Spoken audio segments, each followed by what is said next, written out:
Habari hii inatokea jijini Arusha. Ripoti ni mwandishi msomi ni Twaka Urumba Lebabas. Katika kuelekea maadhimisho ya siku ya wanawake duniani Machi 8 kitaifa atakofanyika jijini Arusha, chama cha CHODAU kimetoa semina kwa wafanyakazi wa majumbani kutoka katika mikoa mbalimbali ya Tanzania. Semina hiyo yenye lengo la kuwajengea uwezo kuzitambua haki zao na wajibu wao kupitia mradi wa kukuza kazi, heshima, haki na utu kwa wafanyakazi wa majumbani. Taratibu za utatuzi wa migogoro ya kazi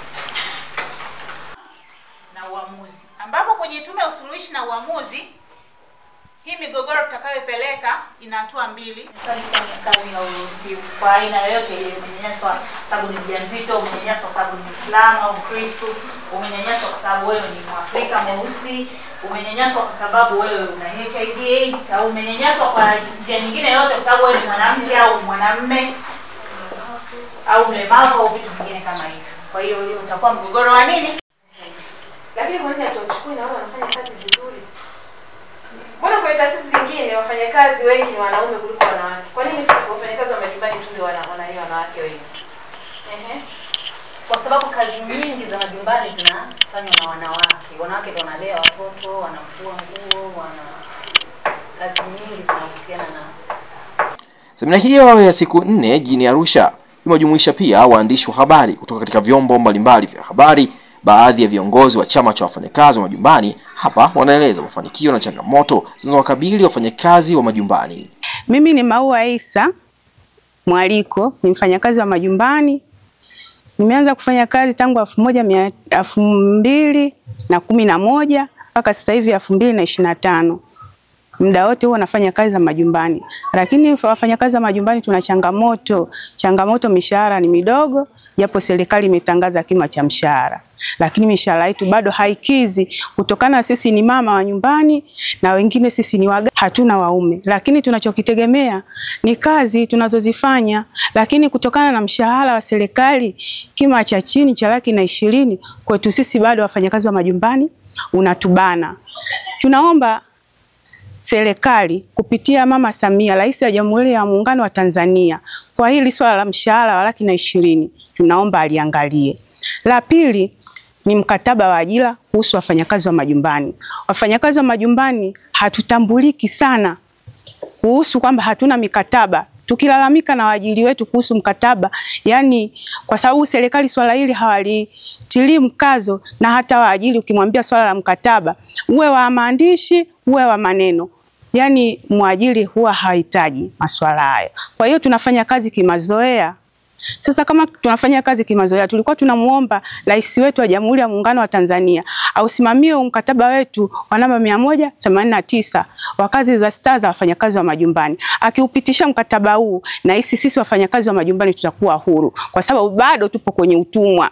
Zile za utumwa tunasema kwamba zimepita, lakini bado zipo, kwa sababu wafanyakazi wa majumbani tunafanya bila wafanyakazi wa majumbani hatuna likizo, wafanyakazi wa majumbani hatuna likizo za ugonjwa, hatuna likizo za mwaka, wala hatuna likizo za uzazi. Kwa hiyo tunafanya kazi, na utapoomba likizo hiyo basi wewe utakuwa ndio umejifukuzisha kazi. Kwa hiyo tunaomba Mama Samia hili swala la sisi wafanyakazi wa majumbani atuangalie kwa jicho la pili. Baadhi ya waajiri tunawashukuru, na baadhi ya waajiri bado wao waajiri wana ubaguzi. Hawahitaji wafanyakazi wa majumbani kuwa na majina ya Kikristo. Wafanyakazi wa majumbani wanaotakiwa katika hawa wenzetu rangi nyeupe, yani wafanyakazi wanaotaka kwa jina Amina Mariamu, lakini ukiitwa Jeni wewe kazi huna. Kwa hiyo wafanyakazi wa majumbani 100%, yani wanabadilisha majina. Mtu unamkuta anaitwa Jeni, lakini kula anaenda kujiita mimi naitwa Mwajuma Bakari. Ukichukua 100%, wafanyakazi wa majumbani 100% nyingi ni Wakristo, lakini wamebadili majina ya Kiislamu, kwa sababu wakitaja majina yao kamili ya Kikristo ajira hawana, na ngozi nyeupe waajiri wetu ndio wamebeba hisia hizo 100%. Jambo la pili linatokea sisi wafanyakazi wa majumbani, kwanza ni kufungiwa milango. Pili ni kulishwa vyakula vilivyolala. Haturuhusiwi kukula chakula kile tulichopika pale kwa pale. Yaani vyakula vilivyolala ndio vyakula sisi vya siku 2 vya siku 3. Hiyo ni changamoto na sehemu ya kwenda kujisaidia. Baadhi yao waajiri hawaruhusu wafanyakazi kwenda kwenye vyoo vyao wanavyovitumia. Kwa hiyo pale inamchukulia mfanyakazi pale anapooshia vyombo, basi atachukua kama ni bakuli, atajisaidia, atamwaga kwenye kalo la vyombo, atafungulia maji, maisha yataenda. Iwe haja kubwa nyingine, ataweza akajisaidia kwenye mfuko, akatia kwenye dustbin, akaweka kwenye dustbin kwenda kutupa nje. Kwa sababu hatuna sehemu ya kujisaidia, waajiri hawataki. Wengine hawapewi chakula. Na kuna wengine hawapewi vyakula. Na masaa ya kazi, yani tunafanyishwa masaa ya kazi mengi. Lakini naona changamoto yote kutokana na huu mkataba. Na hisi mkataba namba 189. Mkataba namba 189 ukifanyiwa kazi, basi tutakuwa huru. Kwa hiyo tunaomba Mama Samia, hili swala la sisi wafanyakazi wa majumbani atuangalie kwa jicho la pili. Atuangalie kwa jicho la pili sisi wafanyakazi wa majumbani. Tunaomba upitishe huu mkataba namba 189. Labda akiona kuna kipengele kwamba kinambana, basi inabidi akae chini akirekebishe, lakini aulizie huu mkataba. Sisi tunamuomba rais wetu wa Jamhuri ya Muungano wa Tanzania na mawaziri wa bunge. Tunaomba ili swala rais alituangalie kwa upande wa pili. Kila siku tunalalamika nalo, lakini bado halijafikia mwafaka. Atuangalie kwa mara pili sisi wafanyakazi wa majumbani. Hicho ndo tunachokiomba. Na sio Dar es Salaam tupu, ni Tanzania yote kwa sisi wafanyakazi wa majumbani. Ni Tanzania yote, mikoa yote. Na sio kwamba tunasema kwamba wafanyakazi wa majumbani ni sisi wakina mama. Wapo wakina baba wanafanya kazi za majumbani na hawana mikataba. Wanafanya kazi kimazoea. Kwa hiyo tunamuomba Mama Samia, Rais wa Jamhuri ya Muungano, atuangalie. Tukio lilioniumiza mimi nilivyofanya kazi baada kama miaka 6, nilijaribu kuomba likizo na mimi nikapunzika kwa sababu na mimi nina vijana, inabidi nipate ule muda hata nilikizo zile za mwezi wa 12 nicheze na wanangu. Basi ikatokea kwamba mwajiri wangu akaniambia, kama unataka likizo, wewe mimi sijakuajiri na wala hufanyi kazi kwenye kampuni wala hufanyi kazi kwa mbunge wala kwa waziri. Wewe unafanya kazi kwa mtu binafsi na sisi hatuna likizo. Kwa hiyo kazi ukichukua likizo na kazi basi. Ulipokeaje? Kwa kweli nilipokea yani roho iliniuma kwa sababu likizo ni haki yangu, lakini leo baada ya kuomba likizo ndio imekuwa ni changamoto mimi ya kukosa ajira. Kwa hiyo ile iliniumiza sana. Na mimi nina familia, ni mama na watoto na wanasoma. Kwa hiyo sina ajira. Unafikiri maisha yataenda? Maisha hawezi kwenda bila kazi. Nilichokifanya na shukuru kwamba nilipata semina wa vyama vya wafanyakazi wa majumbani kinachoitwa Chodau. Nilikutana na wanani wakanielimisha. Walinielimisha, nikapata elimu kwamba likizo kumbe ni haki yangu. Nikaenda kwa mwajiri, baadaye mwajiri alikaa na kutathmini alichokifikiria baada, kwa sababu alikuwa na mafao yangu alikuwa kaninyima. Yani baada ya kunifukuza kazi hakuna chochote alichonipatia. Baada ya kutoka kwenda kutoa taarifa Chodau, ikabidi akaitwa mwajiri. Mwajiri alivyoona kwamba mimi nimeenda kushtaki kwenye vyombo vya habari, basi akaona nirudishe kazini. Mazingira baada ya kuregeshwa kazini ilikuwa kidogo yana unafuu. Kwa sababu na ile elimu akaona kwamba huyu kuna sehemu kuna elimu fulani anaipata. Nashukuru mpaka leo nafanya kazi vizuri kwa mwajiri wangu. Wapo wenzetu wana changamoto, lakini sisi tunaojitoa na tunasoma hizi tunapata hii elimu, tunashukuru. Lakini wapo wenzetu wafanya kazi wa majumbani bado. Bosi wangu sina matatizo naye.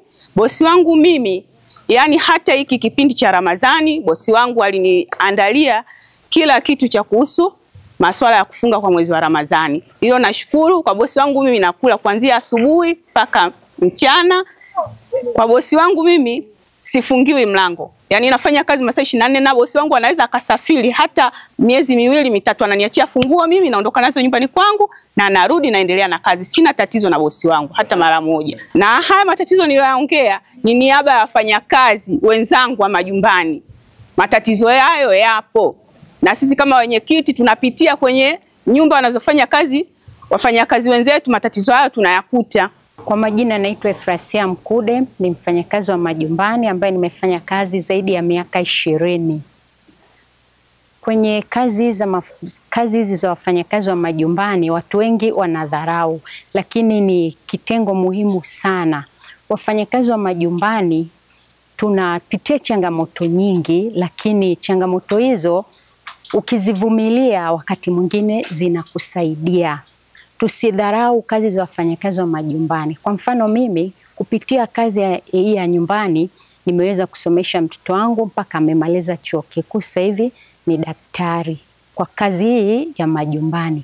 Na mwajili wangu au waajili wangu walikuwa ni waelewa, tofauti na waajili wengine, japo sio wote ni wakorofi au ni watu wabaya. Wapo watu wazuri kama ambavyo mwajili wangu au waajili wangu waliopita walikuwa waajili wazuri.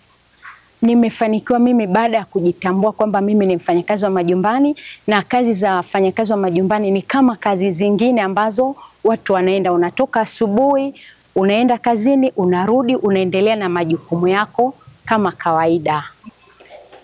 Nimeithamini kwa sababu ndio inayoniweka mjini, ndio ambayo imepelekea mimi nisomeshe mtoto wangu, nitunze familia yangu. Na nimejitambua mimi, nimepata mafunzo kutoka Chodao ambayo yamefanya nitambue kwamba kazi za majumbani ni kama kazi zingine, ni kama kazi ambazo watu wengine wanafanya. Kama nyinyi waandishi wa habari mnatoka, mnaenda kazini, na kazi za majumbani ndivyo zilivyo. Pastor Ezekiel anaingia Tanzania. Ni siku 3 za ishara, miujiza, maajabu na uponyaji tere, na kuliombea taifa la Tanzania. Huduma ya New Life Prayer Center and Church Mombasa nchini Kenya na rais wa Baraza la Mitume na Manabii Tanzania Daktari Joshua Mwatiara wanamleta Tanzania mtu wa Mungu Pastor Ezekiel katika mkutano wa siku 3 pekee mkoa wa Kilimanjaro. Eneo ni katikati ya Bomang'ombe na Kia, kituo cha Mijohoroni, kuanzia tarehe 14 hadi tarehe 16 mwezi wa 3 2025, kila siku kuanzia saa 2 asubuhi na kuendelea. Wamepona na kufunguliwa wengi. Hauna sababu ya kuteseka tena. Madhabahu ya kifamilia iliyotesa babake babako imekufikia, ivunjwe na nguvu zote. Kwa maelekezo piga simu namba 0774781537. Watu wote mnakaribishwa.